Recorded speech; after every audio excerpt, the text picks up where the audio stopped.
Welcome to episode 5 of Building a House Start to Finish, sponsored by Surfshark.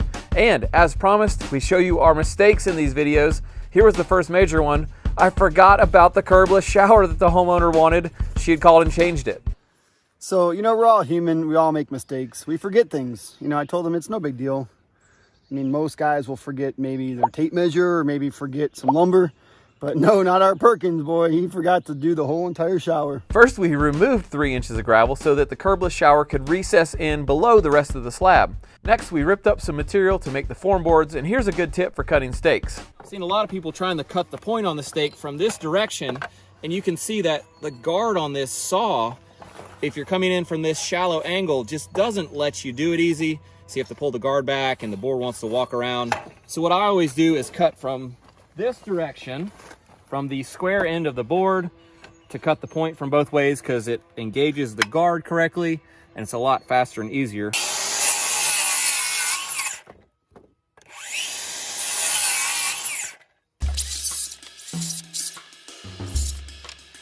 We assembled the form with some T25 deck screws, 3-inch, and these are great for doing all kinds of things that you need to remove later. We installed the stakes and pulled the form board up flush with the top of the rest of the slab. And then we played a little bit of construction twister to get the other side fastened level. And last we drilled through the block with a masonry bit to run a few screws into the end of these form boards.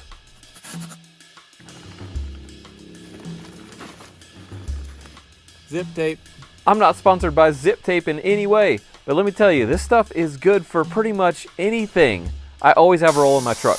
After cutting all of the stakes flush, I then bent some steel that would tie the steel from the rest of the slab into this new lower portion of the slab under the shower. That way it's all one solid piece. Okay, now we're ready for the slab, I think.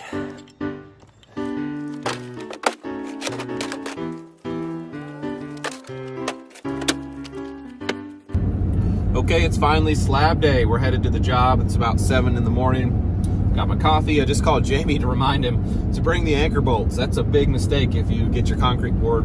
You don't have the anchor bolts to put in to hold the house down to the foundation. So we got that coming, and hopefully it's not going to rain. That'd be the major disaster that could happen today, is if it started pouring rain on our finished slab. It's going to be the finished floor. So we've checked the weather. It's supposed to be a good day. Here we go. Got my man Chase with me today. He's gonna help me out. Got him some safety glasses so we can get any concrete in your eyeballs. Peace. And I don't care how many houses you've built in your life, concrete day is stressful. Everything has to be ready. The grade stakes, the grade poles, all of your machinery has to be tested, cleaned, and sitting there ready to go because concrete will not stop drying even if you're not ready to finish it.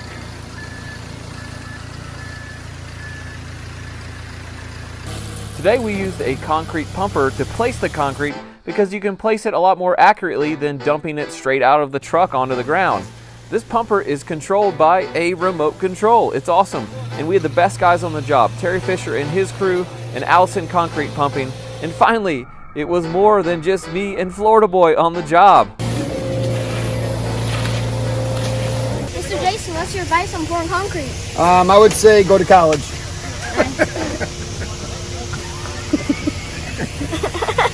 To pour a concrete slab, you have to break it down into manageable size sections. Here's our first section, which is about 10 feet wide. The usual range is 8 to 12 feet from my experience. This gives you a width that a nice straight screed board can actually reach across. In this shot, Terry is hand screeding because of all the pipes. He's screeding between 2 of the grade poles that I showed in the first part of the video. These poles are taken out of the concrete before it dries and the little indentions are just filled in. You make it up here? Oh.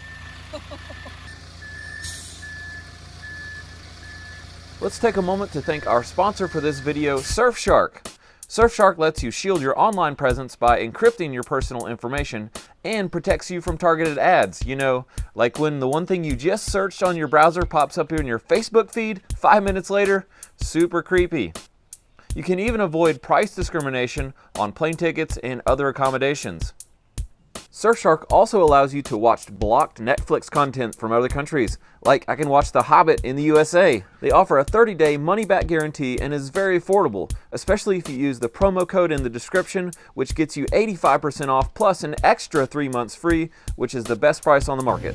After screeding, the next step in the process of finishing this concrete slab is to run a bull float across the surface.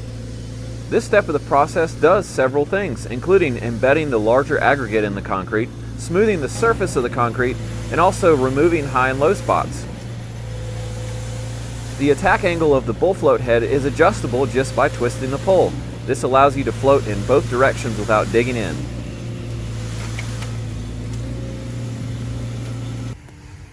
Hey Dad, I'm really hungry. But it's 9:30 in the morning. Oh. Okay. It's not lunchtime yet. I guess not.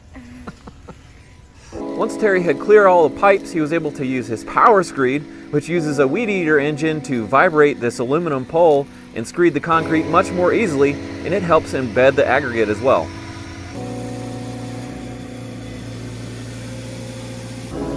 Yeah, special delivery. Next, Harlow and I went around and set all the anchor bolts that would hold down the exterior walls to this foundation.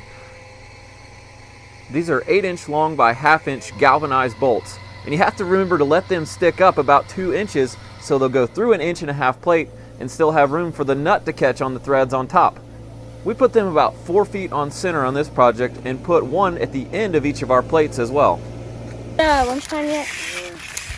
Yeah, I'm pretty hungry. Yeah, bub.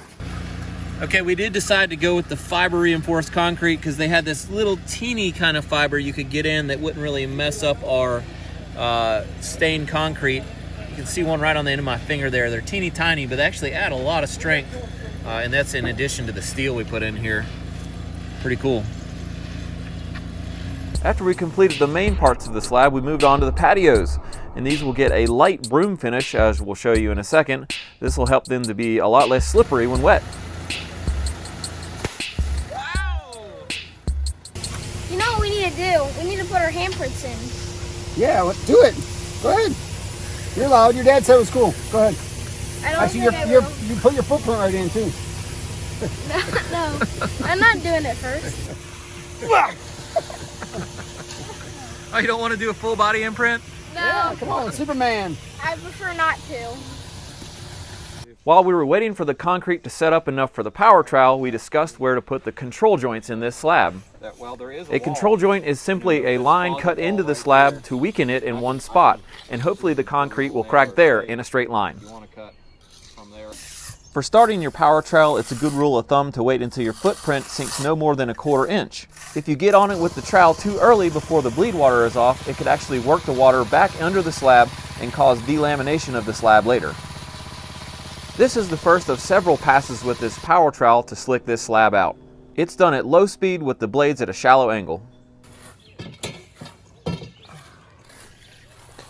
And here's a look at the patio finish. It's got the broom finish, as I mentioned. It's literally finished with a broom, just like he's doing. And this isn't as easy as it looks, though. He's really good at it, and that's why I hired him to do it instead of me doing it.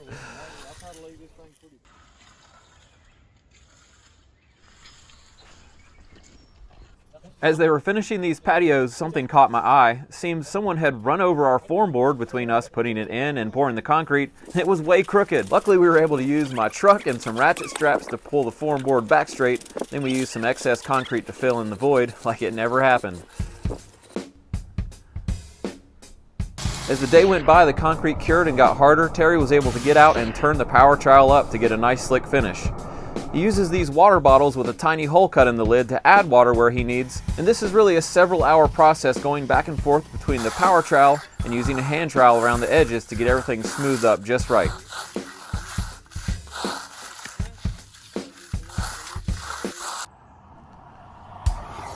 With this slab completed and dried, it was time to turn it over to quality control, which in this case is my son and a ripstick.